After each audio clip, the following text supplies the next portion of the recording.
Hey, everybody. My guest today is Dr. Tom Cochrane, and we're going to talk about the fear of death. Thank you so much for joining me. Thank you so much for inviting me, Jason. It's a wonderful opportunity to share my work.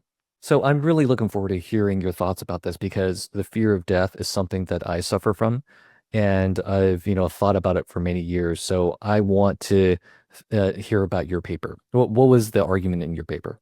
Just to start with, I fully sympathize with that sort of impulse. It was exactly the same thing for me. You spent years, decades turning these thoughts over in your head. And so eventually I was able to get to a point where I could dedicate serious thinking time to this issue and try to come up with some sort of reconciling argument. So I suppose the key point of the paper is to treat the fear of death as an emotional event, as something that we should be viewing through a psychological lens, rather than the more traditional debates about death, which are really focused on whether death is a bad thing or whether harm requires experience, these sorts of points. My argument instead tries to show that the fear of death as a psychological event can itself be controlled, and that you can even have something like a philosophical argument to help you see that and to motivate that sort of self-regulation, if you like. So at the core of this argument is a certain concept of what emotions are. And I'm not saying anything particularly controversial about emotions, although that's something I've worked on in the past. But the basic point is that any emotional event is going to be the product of some kind of concern that you have, some sort of basic value that you have. In this case, the value of being alive, and some kind of triggering thought or some kind of confrontation with the environment such that that concern that you have in the background is brought into relevance. So, standard example of an emotional event would be you care about the integrity of your body, you are confronted by a snarling dog, and so that awareness that the dog is about to bite you triggers a sense of fear. So, equally in the case of the fear of death, there's this background concern, which I call the will to live. And there's a whole section of the paper that tries to talk about what the will to live is, and we can talk maybe about that a bit more later. But then alongside that basic concern, they have this triggering thought, this confrontation with the fact that you're going to die one day. And many philosophers have noted before that there's something sort of paradoxical about that triggering thought, that you're simultaneously putting yourself into the situation of being dead, and yet that very thought undermines the idea that you're present in that situation. And so there's this panic state that gets generated where you are simultaneously projecting yourself into the situation, yet completely unable to cope with it, having lost any resource that you could possibly have to deal with this event. And so it's comparable to, say, having your hand on a hot surface, and you might realize this surface is getting hotter, and you want to remove your hand before it gets hurt. But then you realize that your hand isn't just on the surface, it's stuck, right? And there's no way for you to remove your hand. Suddenly your fear is going to go from a fairly mild event to a panic state, and you're going to absolutely react. Okay, so understanding how that fear of death gets triggered, and in particular this process by which we calculate coping potential, and the idea that this coping potential is totally undermined in this particular case. Understanding all that really helps to start getting us thinking about how we could deal with it, right? And so the idea I suggest is that, first of all, you can avoid the sort of thinking that leads to that sort of triggering confrontation. But that's not really a deep reconciler. The more deep reconciler is the idea that the background concern, the basic value that you have that's then put into confrontation, that can also be manipulated. So that's why I then focus on the will to live and whether we can control our will to live. And I suggest that we can to a degree. Minimally, we can allow our will to live to naturally decline as our health declines. So this then leads to a a key reconciling argument such that when you're healthy, so in your normal life, and you think about death, and then you get this panic reaction, all that's really telling you about is your current vitality, your current strength of the will to live. In contrast, if you're about to die, there's very good reason to think that your will to live would be pretty minimal in that situation. And so you should not anticipate the same kind of resistance because the whole basis of that emotional state is undermined. And so when you're healthy, the fear of death shouldn't bother you because you're healthy. All you're really doing there is experiencing your own vitality.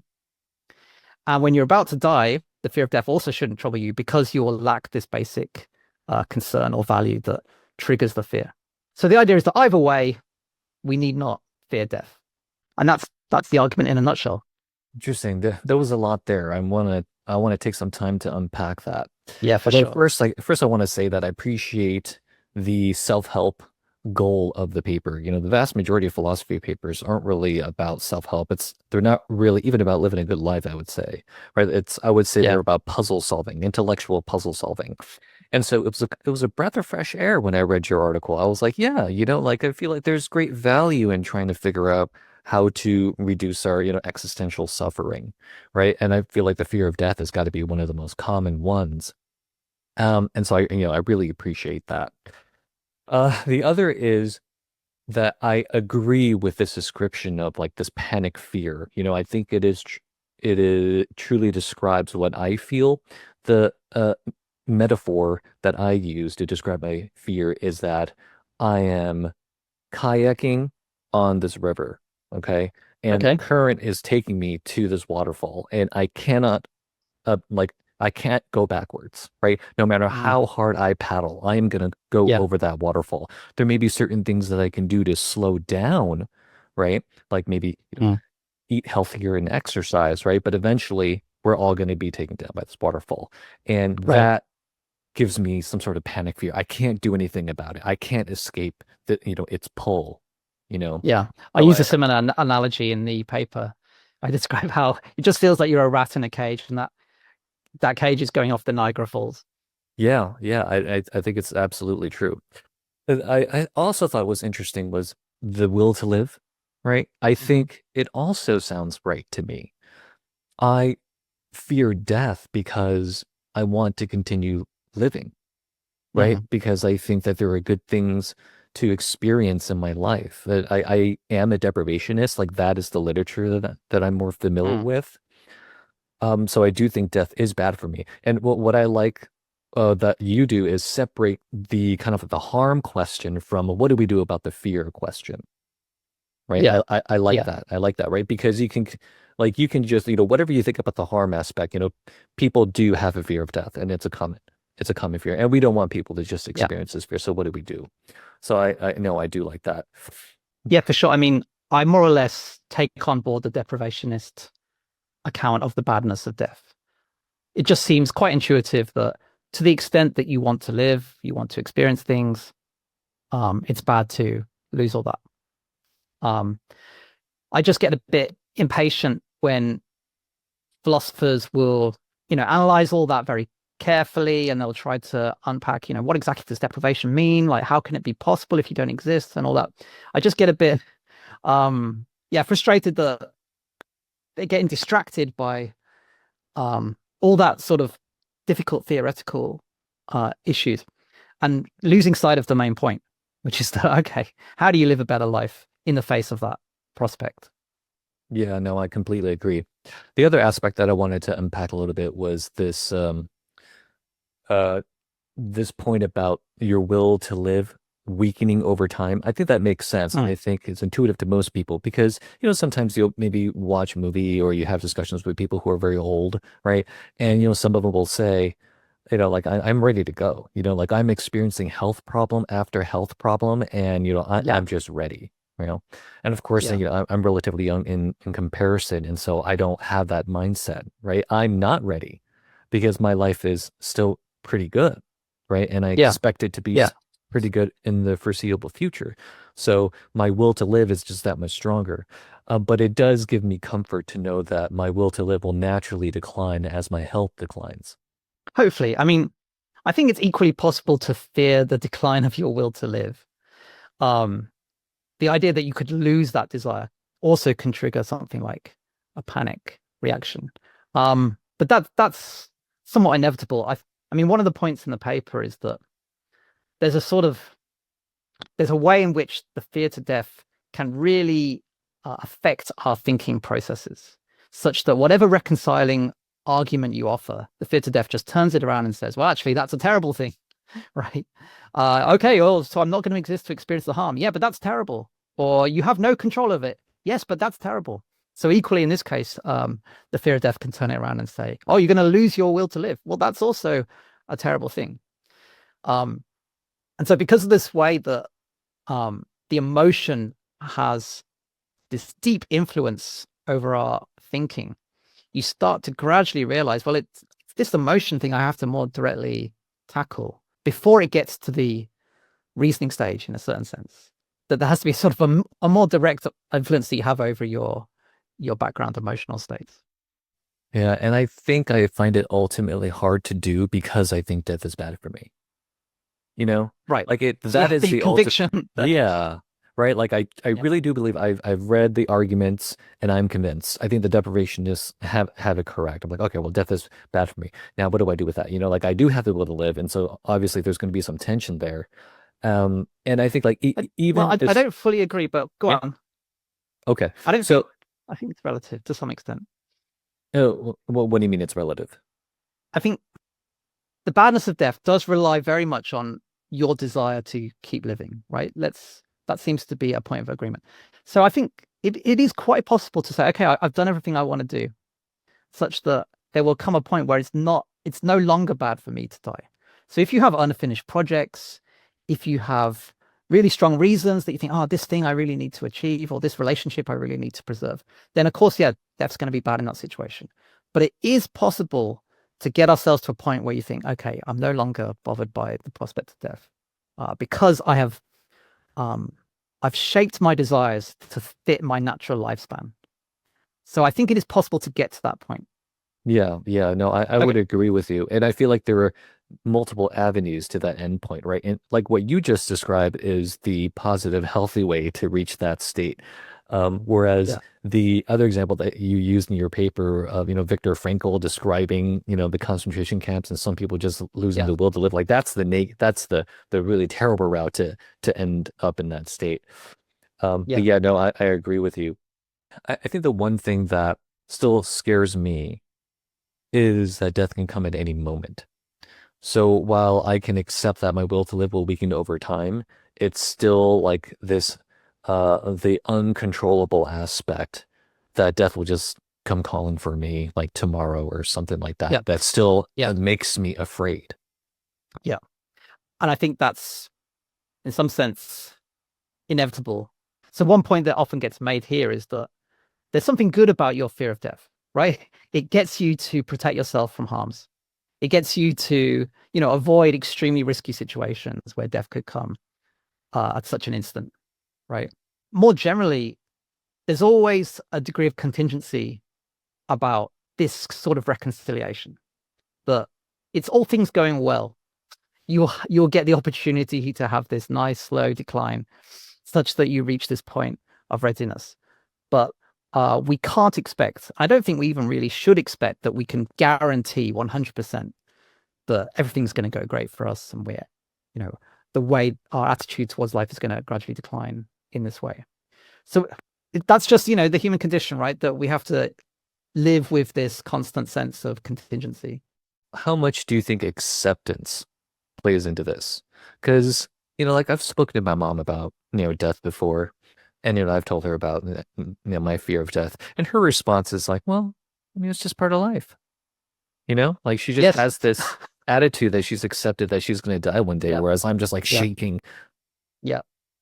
Yeah. It's funny. I have the same sort of situation. My wife doesn't particularly fear death, right? And you talk to her, and you're like, there's just something you're not getting here, right? It's quite frustrating to talk to someone to talk to some people who just have a quite different attitude about this.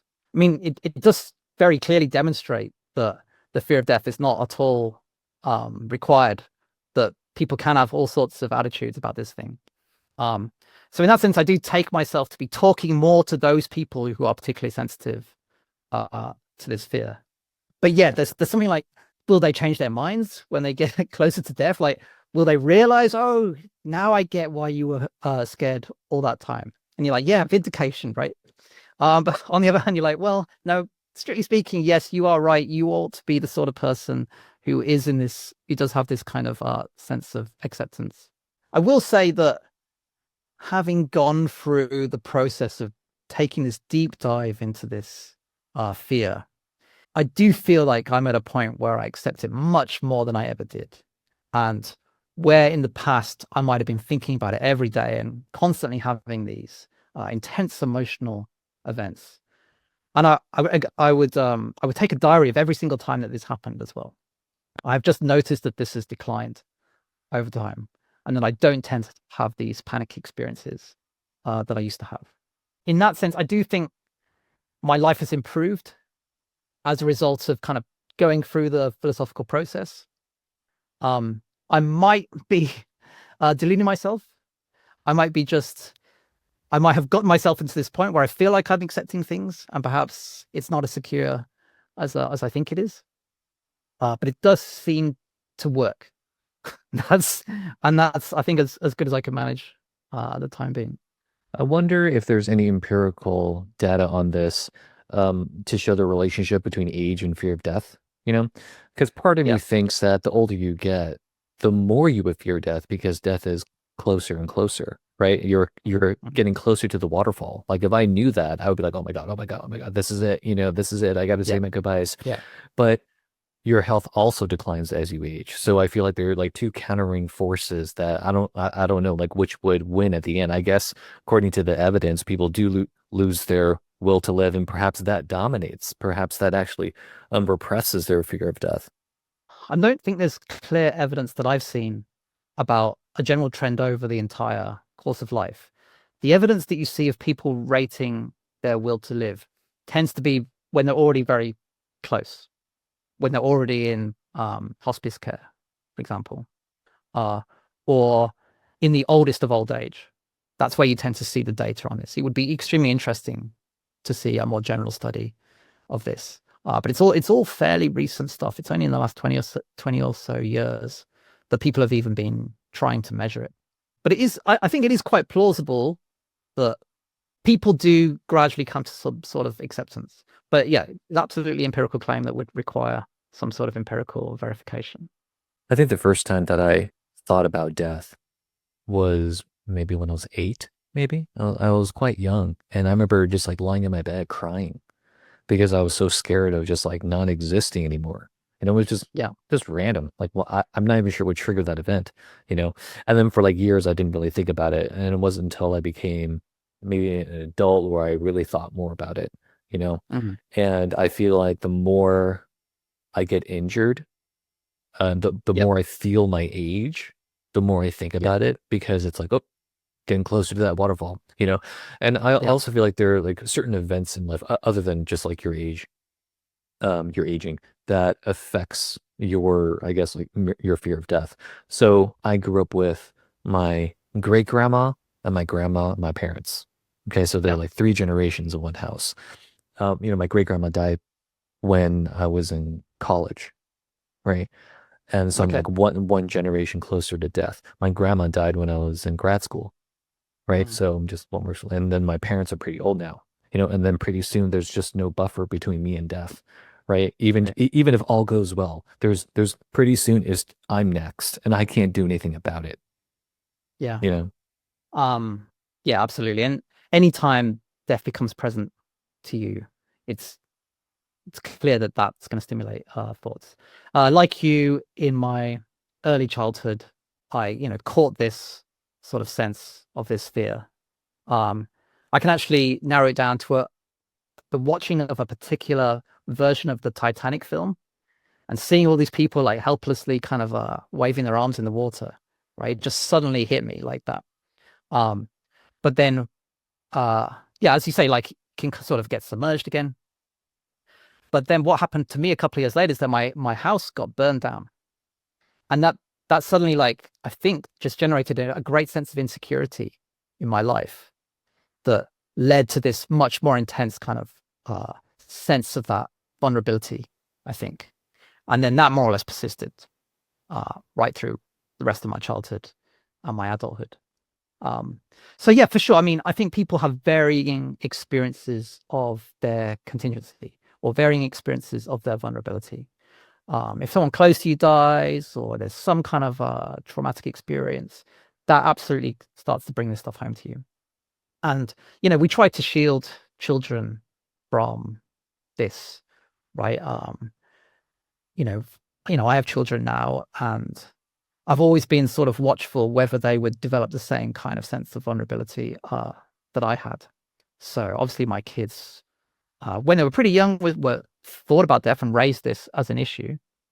My daughter in particular started to sort of raise this quite frequently. But at the time, I thought the best strategy was just to talk about it in a kind of calm way, but not to overemphasize it, not to make it into a big deal. Oh, you must tell me everything, or let's really, really get into this. It was just kind of, okay, acknowledge it. This is a thing that happened. And then it has, as far as I'm aware, she hasn't worried about it too much since then. But yeah, that's because we've had a relatively non-traumatic last few years, I guess. And so I'm hopeful that she will be able to mature, and my other child will be able to mature in a way that they just gradually get a sense of this rather than it being suddenly brought home to them in a traumatic way. One of the things that you mentioned in the article that I found useful was this distinction between the subjective experience of, I guess, like thinking about death and kind of like thinking about death more abstractly. Could Yeah. you elaborate on that? Yeah, it's absolutely crucial to this overall idea. Um, the point is a more general one about the psychology of emotions. But emotions in general aren't the sorts of things that get stimulated when you are thinking in this abstract, discursive way. So it's a fairly standard point in the emotions literature that you could be in a situation and describe it in an abstract, discursive way, and it just won't stimulate an emotion for you. So you could be factually in danger, but because you haven't personalized it, or you haven't, in some sense, confronted yourself in the right sort of personal way with that, it just doesn't somehow trigger your emotional machinery. And so it's for sure that you can do as much philosophy of death as you like, right? And you kind of ascend to this very abstract, discursive way of engaging with things, but you're just not there on the level at which emotions tend to get stimulated. And so it is quite an interesting fact that as an immediate way to avoid fearing death, you could just descend to a more abstract kind of thinking. So it took me a very long time to notice this. I would get struck by this fear and I go, why does this keep happening to me? How can I deal with this? And one thing I just noticed is that, well, actually, I don't have to avoid thinking about death at all. I just have to change the way I'm thinking about it. And very quickly, like the emotional heat will be drained out of this. So I just started to realize it's not just when you're fearing death that you need to think about it, but it's also when you're not fearing it. When are you able to think about this that allows you to feel okay? And yeah, that kind of philosophical abstract thinking, you can think as much as you like about these issues and it hardly strikes you at all. It's just that there's always this constant danger that you will suddenly slip into that more subjective sort of thinking, and then it might hit you.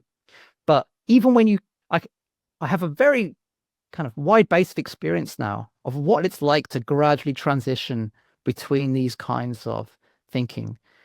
And I've developed the skill where I see it coming. I'm like, oh, I'll just get myself back into that more abstract mode of thinking. Works like a charm. It's an avoidance strategy in a sense. But it's very powerful. And it's just one more indication that we do have this control over our own minds. We might not be able to stop ourselves kind of talking to ourselves, but we can quite directly change the way we think about things.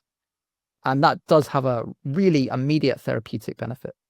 Yeah, I think I had similar experiences, right? Like I can be very scared of dying if I think about, me having cancer, right? I guess that's, I don't know, like the easiest triggers for me Mhm, to fear death is, to think that I have cancer. mhm. But then if I talk about death in a philosophical way, like I'm not afraid. I'm just like my curiosity takes over, like the philosopher in Yeah, me just kind of dominates yeah, my thinking. And I'm like, oh, I yeah, want to do this puzzle solving now, you know? So yeah, I can see that it being a useful tool to kind of like immediately address this like suffering that you're experiencing. It's like it's a yeah. good coping tool. Yeah, I wonder how many other philosophers are motivated in that way. But curiosity is a really important drive that we have. And there's just something really, really interesting about thinking about all these different issues that pretty soon you just get distracted from whatever else was bothering you and you just start to get absorbed in the puzzle. Yeah. Yeah. I wonder how similar it is to seeing a situation as it's happening to somebody else versus like thinking about if it's happening to you, you know? Yeah. Because so I used to be the clinical ethics fellow here at Ohio State, and so we would address ethical issues that arose in the Mm, hospital, and mm, very frequently I had to deal with death and dying. Somebody was very sick, somebody was going mm. to die, and when you're addressing this case, as someone from the outside, like it doesn't obviously it doesn't hit you in the same way, right? Like you're coming in as a consultant, so you kind of have this professional approach to evaluating and just understanding the situation, whereas the people who are directly involved, that is something that they're going through, and it's something that they're feeling emotionally. So Yeah. but as an consultant, like you can't come off completely abstracted, right, from Mm. what's happening on the ground. So there's like this balance between the, the personal and the professional, like the subjective and the intellectual abstract part of you, Yeah. that Yeah, you that's need to very have. interesting. I haven't actually considered so much I guess the second person perspective on this. Um, when someone else is confronting these very immediately. Obviously, we have our empathic reactions, and that's often sufficient to stimulate an emotional reaction on their behalf. But yeah, there does seem to be a degree of control we have in that situation where you can sort of absorb yourself in someone else's predicament, or you can take a step back and try to treat it in a more abstract or professional fashion. Yeah, the applications for clinical ethics are really interesting, and you will know much more about how that could go than I. One of the things that I find interesting about death and my experience working at the hospital is that Yeah, everybody's gonna fall off that waterfall. Everybody's like going down, you know? yeah, Doesn't matter what kayak you have, doesn't matter what size paddle that you have, doesn't matter how yeah, strong you are. yeah. We're all going down. Mhm. So in a sense, it's like a great equalizer, you know? And Right. because it's a great equalizer, our emotional responses, I think, are widely shared, if not universal. Right? So the event brings us all together. The emotional response to the event also brings us all together, you know? And there was this deep connection that I felt with just everybody involved in the situation because it was a like great unifier, you know?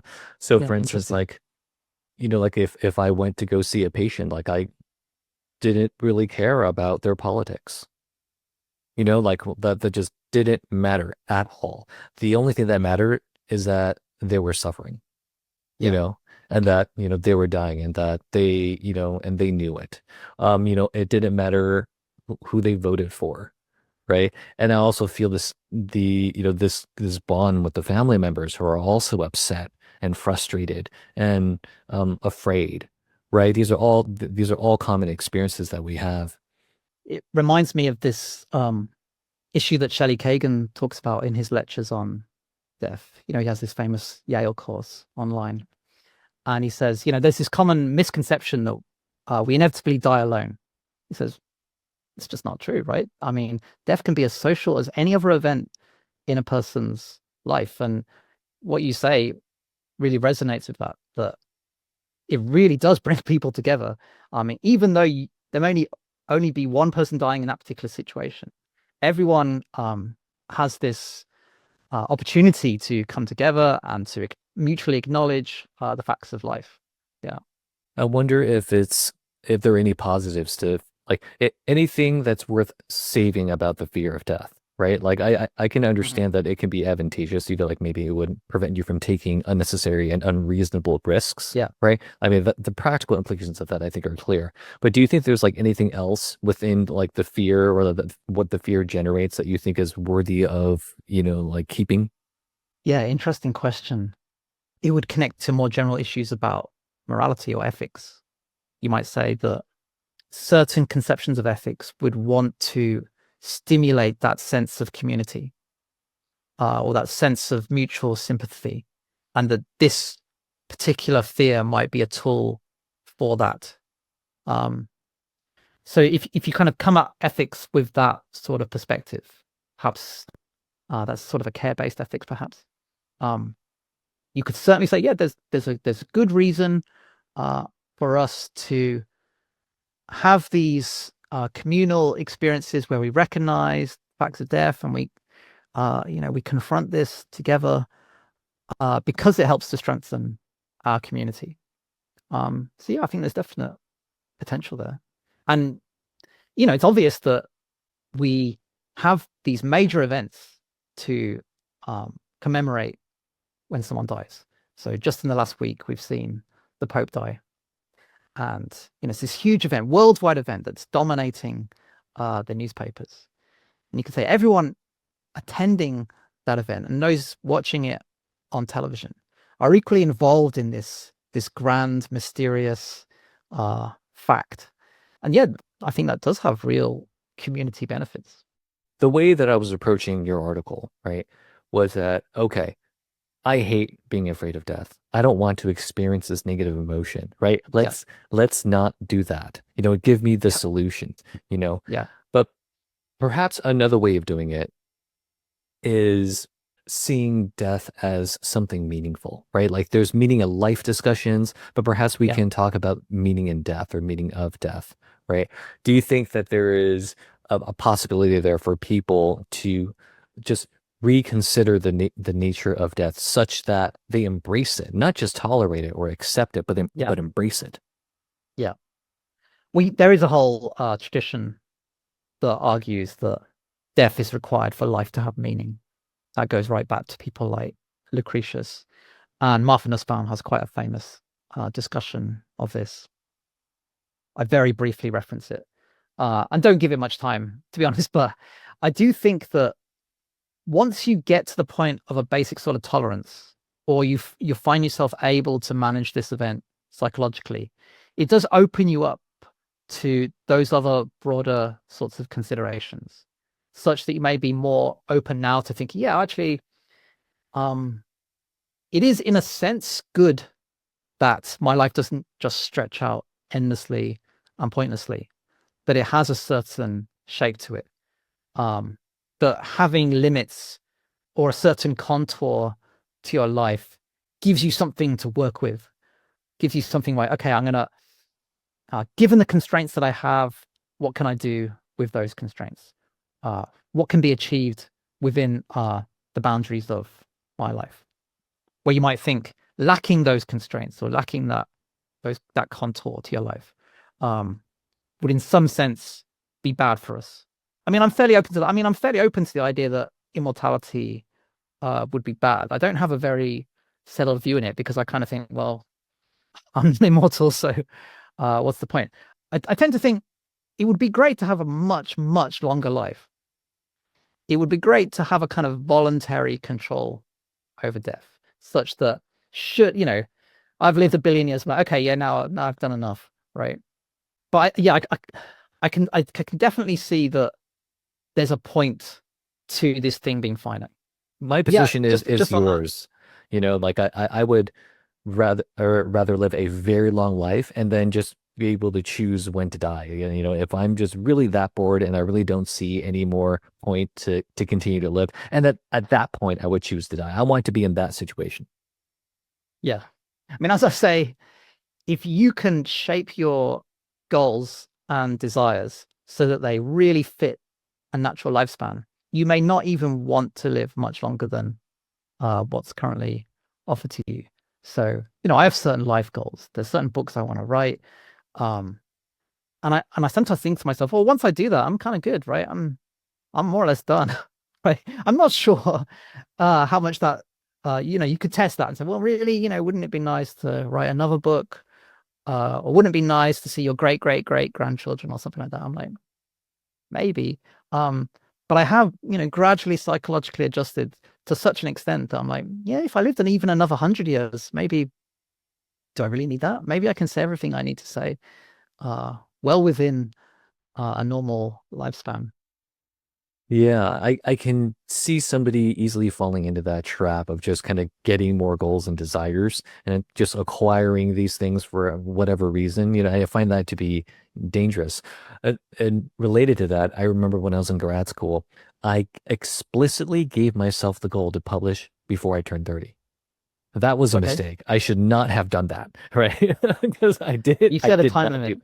yes, and I Yeah. did not do that, and that made me question my self-worth. Like it was a huge hit to my ego. I Yeah. published, when I was 31, right? But still, I was like, I didn't Right. meet my goal. So I can imagine Yeah. somebody like at the end of their life, they're like, oh, I really want to write this other book, and for me, like from the observer's perspective, I want to be like, no, no, no, don't do that. And just like don't want to do this other thing because you won't have the time and Yeah. you're gonna feel bad. Yeah. It's very important to make these sorts of contingency plans. So it is a little game I often play to myself. If I had a year to live, how would I structure that year? Or if I had 6 months, how would I structure that? And so on. Right. Um, so I do want to add that this project I've got about the fear of death, it's now part of a larger book on happiness and what it is to live a good life. And one of the questions I address right at the end of that book is, what's the point of living longer? What's the value of living longer? I mean, we have uh day-to-day drives. I drive for food and rest and all these things. And that will kind of keep us going. But you might think, what's the point of constantly satisfying these drives? If I satisfy my hunger today, I'm just going to be hungry again tomorrow, right? What's the point of all this? And the answer that I eventually come to is that the value of living longer is that you get a chance to build on the things that you love. So love can treated in an extremely broad sense here. Like love for an artwork can be as possible as love for a person, or love for an institution, or love for a house or a car, or things like this, right? Um, and so the idea is that I'm structuring my theory of well-being around these loves or the pattern of loves. And so the value of living longer is that you get more chance to nurture these things. So you get more chance to produce an amazing artwork, or more chance to raise a lovable child, or to make your house as beautiful as it can be, right? Um, at the same time, there's going to be a finite number of things that you can plausibly love, right? You know, if you love 100 different things, it's very hard to devote yourself to all of those. And so it's kind of part of the nature of our lives that you can only really have like a dozen or so things that you love and plausibly devote any serious attention to them. But the one that tends to really motivate continued living tends to be love for a person, particularly love for a child. And so I do find that a bit of a sticking point that it's very hard for me to imagine any time in the future that I'd want to leave my child or that I wouldn't care about remaining in my child's life, right? And perhaps that's because right now they're relatively vulnerable. Maybe when they're, middle aged, I'm like, yeah, okay, they can more or less get along without me. But even then, I'm like, yeah, no, still have a pretty good relationship with my own parents. It still feels like something that's very valuable. So yeah, I can't say I have a fully settled view on this. Um, but that is just generally the way I've been thinking about what motivates living longer in a more philosophically robust sense. Yeah, I think what you're saying makes sense to me as well. It does building on, love understood in a more broad sense. I think for me, I just love philosophy. Well, obviously, my friends and family, I Yeah. want to spend more times with them. I think that's true for everybody, right? But I really Right. want to keep doing philosophy. And just the Yeah. idea of just not, especially experiencing cognitive decline, where I get to the Mm. point where I can't do philosophy anymore, like that scares me as well. Yeah. Well, I'm very happy to hear you say that. Yeah, I too love philosophy. Right. And what does it even mean to love philosophy? It's in some ways it's hard to love, right? It's quite cruel in various ways. And it's so disagreeable, right? It's kind of part of the business of philosophy that we constantly disagree with each other, and that it's very hard to succeed in philosophy. So it really takes blood. Uh, it will take everything out of you to succeed in the profession. But yeah, I genuinely do love philosophy, right?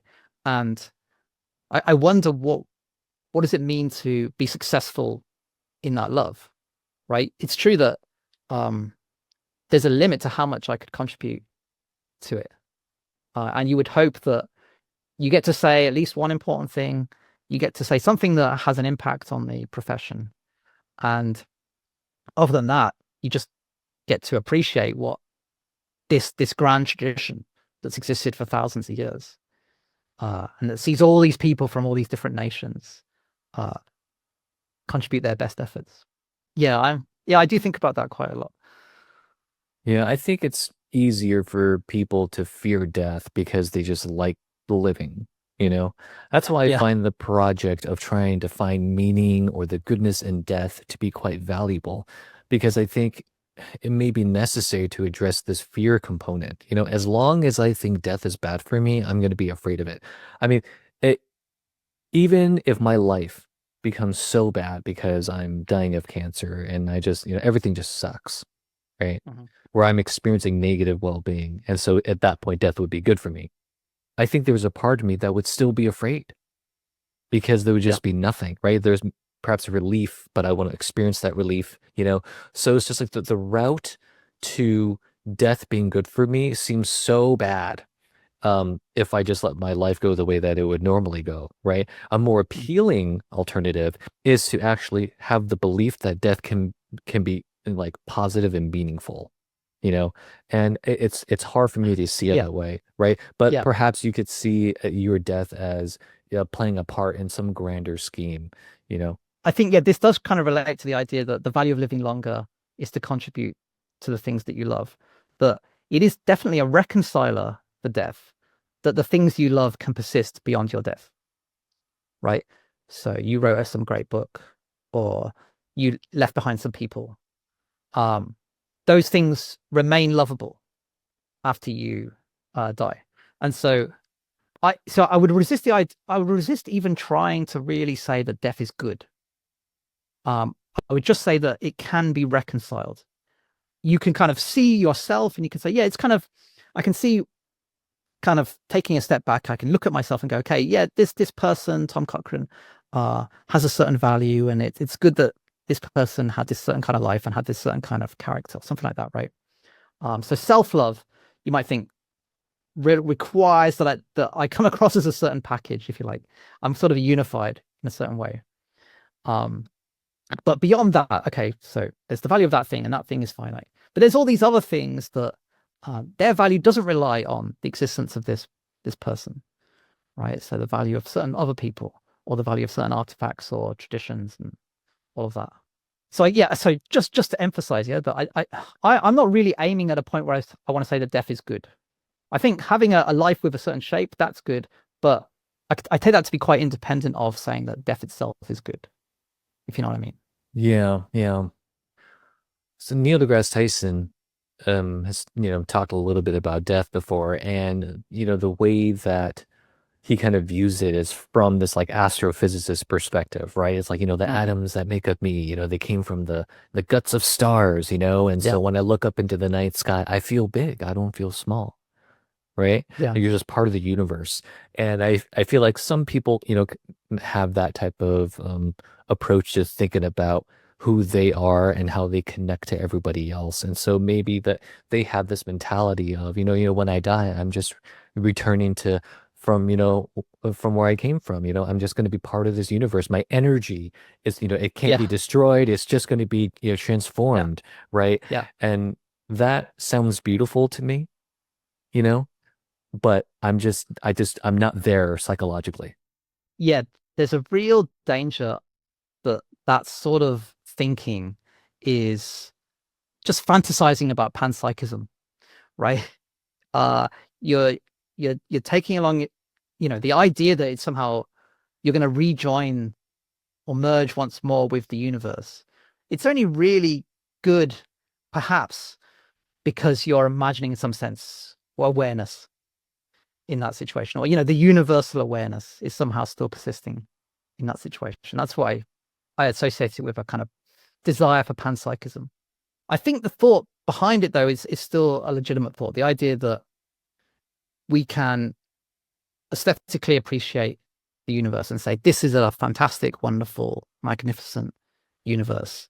And the fundamental goodness of the world is something that stands as a reconciler for my own limitations and my own finitude. There's, the part of the Neil deGrasse Tyson impulse that I would embrace and say, the idea that there is this fundamental connection between you and everything else, that you are made of the materials that were ejected from stars, billions of years ago. That's all really interesting. And the idea that science can reveal to us the wonders of the universe, that's all really, really interesting as well. I would just stick with that and avoid kind of descending into fantasies about panpsychism. That's all. A lot of the times when I think about death, I wonder if what I'm afraid of is the unknown. Sometimes I think yes, sometimes I think no. Part of me thinks no because I think I just assume that there's nothing. I assume there's no conscious experience. I'm not religious, you know, Mhm. so I just feel like that might be the most realistic alternative, but I mean, no one knows, right? So then, given, the possibility that there may be something after that Mm. death, but I don't know what it's like. There's this unknown part that perhaps I'm afraid of. What are your thoughts Yeah. on that? Yeah, I mean, this whole time we've been coming at this with the assumption that there's no afterlife, right? That death just is nothing. If you, and yeah, I mean, my childhood was one in which I was struggling with these contrasting pictures, one in which death is nothingness, and the other one in which there's some kind of eternal afterlife. Yeah, everything changes if you start to believe there's an afterlife. It really just radically affects how you're going to think about these issues. Yeah, and there's something deeply mysterious about all of that. I guess I just came to the view that the afterlife was extremely implausible. Or and when you start to investigate things like the philosophy of personal identity, that only gets reinforced, in my opinion. And so I just stopped thinking about the afterlife and never really looked back after that. I was like, oh yeah, okay, that's a sort of fantasy. It's like Narnia. And I just kind of closed the door on that sort of thinking. But if it should turn out that we're wrong and there is an afterlife, well, I'm gonna have to just change my mind about all sorts of things. Yeah, this is what I tell my religious friends, it's like I want God to exist. I Oh yeah, really want it because I assume he has to exist in order to heaven to exist, right? And I want to go to heaven. yeah, I am yeah, personally motivated to believe in God. yeah, I just haven't been convinced by the arguments, and so all my like philosophical work on like death has assumed that there really isn't an afterlife. Um, yeah, so like, well, given that it just seems that yeah, death most of the time is going to be bad, I would say for most people, right? yeah. So I think I think it's very, very plausible that fear of death is a motivational force behind religion. There may well be other things going on, just people's general need to understand what the hell's going on for a start. Um, but yeah, you're right that this desire to live, this desire for death not to be the end, or for us to maintain contact with our loved ones after their deaths, I think it's got to be right there at the heart of some of these motivations that's leading to more religious thinking. It's just extremely plausible as a naturalistic explanation for the origin of religion. Yeah, I feel like if we didn't have any religion, we would create one like as soon as possible. There is this need that religion meets, I think. Yeah, And yeah, I personally feel it as well. I mean, if there isn't an yeah. afterlife, that the alternative sucks. That's terrible. Like I don't want there just to be nothing. I'm not sure I agree that I want there to be a God, for example, or that I want any of these religions to be true. But I do very much endorse the impulse, the religious impulse, if you like, this desire that everything, in some sense, makes sense, right? That there is some sort of ultimate meaning or some way that you can explain how everything hangs together. I think that's a very common human impulse and one that I absolutely feel for myself. And I think it's part of what's driving me to do philosophy, trying to have some kind of grand vision of what the hell's going on. And it's just this struggle to make sure that that impulse does not lead you towards, you know, overly motivated thinking, towards trying to convince yourself of things that aren't strictly very well justified. But thinking is a motivated process. It's something that you need energy for, and that is serving biological goals ultimately. So it's very hard to hit that balance between, having these desires to make sense of things and not falling into things like confirmation bias and other kinds of motivated thinking.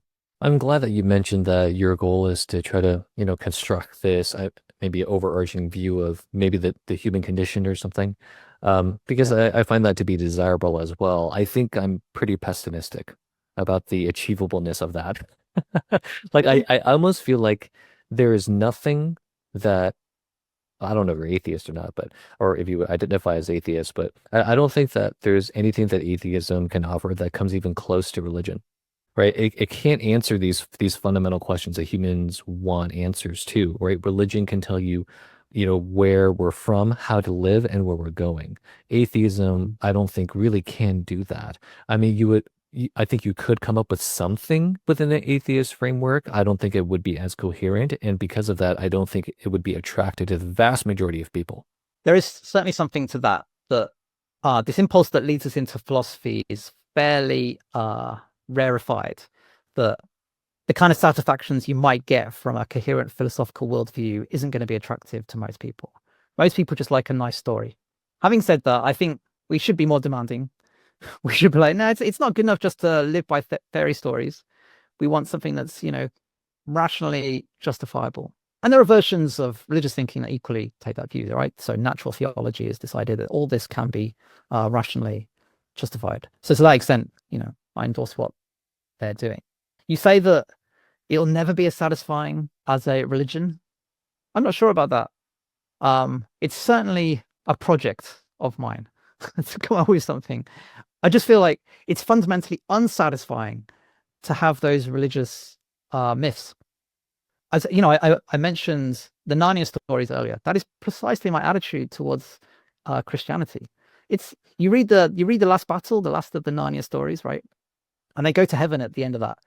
And the like something like the very last line of that book is, and every chapter was better than the previous one. And it's all good forever, and we're going to live with Aslan. And it just seems to me like charming, utterly charming, those stories, and delightful, but ultimately completely childish and a bit silly, really. And I'm like, really, would I want to live with Aslan forever? Right? It's like, maybe it's a bit rubbish in the end. I'd much rather have like the hard science fiction version of a religion where it's like, yeah, but we want to make this consistent with the laws of physics, and we want to make sure that this is, what an adult thinks about how the world hangs together, not just a fairy story about, everything's going to be all right in the end. Yeah, no, I hear you. I mean, I'm not religious, so I kind of feel the same kind of impulse. Again, man, I just hope it's true. I really want, I really want it to be true because I just don't want to die and have there be nothing, you know. But there won't Um, be nothing. Okay, so this is important, right? After you die, there won't be nothing. There will be literally everything, right? Everything will still continue to exist after you die, right? So it's important to avoid that sort of thinking where as if you exist in this infinite nothingness forever, right? That's obviously horrific, right? But that's just not the case. What lasts after you die is everything else. And it's the value of that that entirely persists. So Yeah, it's like it's the flip side. It's not that you continually to exist and everything else disappears. It's like you stop existing and everything yeah, else keeps existing. Yeah, I yeah, don't know if that is better. I don't. Well, maybe it's a little better, but it's. I mean, I feel like for me, it really is this experiential component, right? It's not yeah, really death in itself. It's yeah, the lack of sentience and the lack of consciousness. So I would be equally afraid of yeah, being in a permanent coma. yeah, Like I feel like that and death are just pretty much on par in terms of my well-being. yeah. Interesting. I think the permanent coma in some ways is worse, but there's not much difference in it. Why would it be worse? Um, because it would be like that infinite nothingness, right? It would be like that kind of just like blackness forever, right? But again, once you kind of think it through, you're like, well, actually, you're not really experiencing anything at all. One thing that really helps just in shaping my thinking about these issues is just all the stuff I've done in aesthetics. Aesthetics is something of a minority interest in philosophy at large. But I think that it is the topic that helps us to understand what it means for something to be valuable for its own sake, independent of any of your egoistic practical concerns. And that taking a deep dive into aesthetic value, I think what you see constantly for every aesthetic experience is a moment in which you leave behind your practical concerns. Yeah, you in some sense transcend your egoistic desires when you go, that thing is beautiful in its own right. That thing is sublime. That thing is funny. That thing's dramatic. Right. And I think this, I've been involved in aesthetics as a kind of philosophical sub-profession for decades. And it really has shaped my sense of things being valuable apart from me. I do think that is quite a helpful attitude to take about, our own lives in general. Okay, I think it's a good place to wrap things up. Thank you so much for joining me. Thank you. It's been really fun. Thanks for tuning in to The Ethical Frontier. If you want to support my work, you can do so at patreon.com/chenphilosophy.